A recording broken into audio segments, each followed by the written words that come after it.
வணக்கம். இன்றைய செய்திகள். 6 பேரை கல்யாணம் செய்து 7வதாக இன்னொரு இளம் வாலிபரை கரப்பிடிக்க முயன்ற கல்யாண ராணி கைது செய்யப்பட்டார்.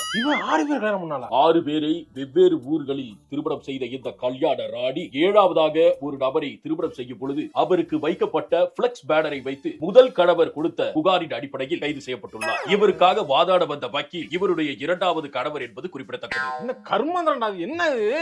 6 பேர் எப்படி கல்யாணம்? மூஞ்ச பத்தல 2 குழந்தை இருக்கு மாதிரி இருக்கு. இவளை எப்படி நம்பி புது பொண்ணுன்னு 6 பேர் கல்யாணம் பண்ணாங்க? மலையூர் நாட்டாம பாட்டிற்கு முந்தைய நாள் சங்கீத் ஃபங்க்ஷனில் டான்ஸ் ஆடிய வீடியோ ரீல்ஸில் வைரலானதை தொடர்ந்து 3வது 4வது மற்றும் 5வது கணவர்கள் சென்னையை நோக்கி விரைந்துள்ளதாக தகவல் கிடைத்துள்ளது. என்ன நடந்தது? இவளுக்குலாம் கல்யாணம் ஆகுது, எனக்கு அது மாதிரி கல்யாணம் ஆக மாட்டேங்குது.